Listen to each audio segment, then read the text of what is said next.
WhatsApp তো আমরা সবাই ইউজ করি, কিন্তু এর হিডেন ট্রিক্সগুলো আমরা কয়জনই বা জানি। যেমন ধরুন আপনি অফিসে আছেন, আপনার ওয়াইফ আপনাকে হোয়াটসঅ্যাপে মেসেজ করে বলছে যে আপনাকে বাজার করতে হবে আসার সময় এবং এই বাজারগুলো করতে হবে।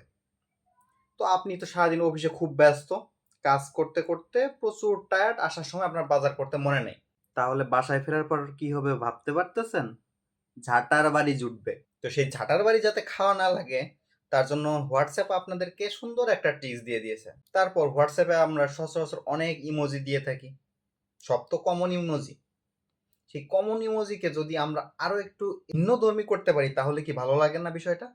ধরুন আপনি কাউকে উইশ করতে চাচ্ছেন, বার্থডে উইশ হোক আর যেটাই হোক না কেন, তার উইশ করার ক্ষেত্রে আপনি যদি তার ফটোটা দিয়েই উইশটা করে দেন বা তার ফটোটা দিয়ে ইমোজি ক্রিয়েট করে উইশ করেন, তাহলে কেমন লাগবে বিষয়টা? ইন্টারেস্টিং না? এই ট্রিক্স দুটি নিয়ে আজকের এই ভিডিওটি। তো চলুন সরাসরি স্ক্রিনে যাওয়া যাক। আচ্ছা, প্রথমে যে কথাটি বলেছিলাম আমি সেটা হচ্ছে রিমাইন্ডার, অর্থাৎ আপনার যে কোনো টেক্সটে রিমাইন্ডার দিতে পারবেন।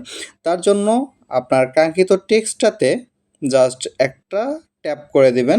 ট্যাপ করে দেওয়ার পর এখানে দেখেন রিমাইন্ডার অপশন আছে। এখান থেকে আপনি 2 আওয়ার্স, 8 আওয়ার্স, 24 আওয়ার্স অথবা কাস্টম, এখান থেকে আপনি স্পেসিফিকভাবে যে কোনো ডেট টাইম সিলেক্ট করে একটা নির্দিষ্ট টাইম দিয়ে দিতে পারবেন। যখন এই মেসেজটা রিমাইন্ডার আসবে তখন আপনি আবার সেটা মনে করতে পারবেন।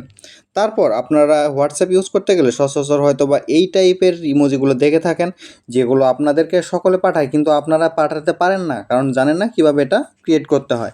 তার জন্য বেশি কিছু করতে হবে না, জাস্ট এখানে স্টিকার অপশনে ক্লিক করে দিবেন।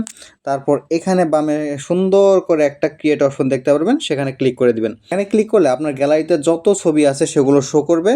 আমি জাস্ট যে কোনো একটা ছবিতে ক্লিক করে নিচ্ছি। দেখুন সুন্দর একটা ইমোজি ক্রিয়েট হয়ে গেছে, জাস্ট এটা সেন্ড করে দিলেই হয়ে যাবে। এভাবে যে কোনো ইমেজ থেকে আপনারা চাইলে কাস্টম ইমোজি ক্রিয়েট করতে পারেন আর মেসেজের রিমাইন্ডার দিয়ে নিতে পারেন। তো ভিডিওটি কেমন লাগলো আপনাদের জানাতে ভুলবেন না। ভিডিওটি যদি ভালো লেগে থাকে তাহলে অবশ্যই লাইক কমেন্ট শেয়ার করবেন আর পেজটি ফলো করতে ভুলবেন না। দেখা হচ্ছে পরে কোনো ভিডিওতে। আল্লাহ হাফেজ।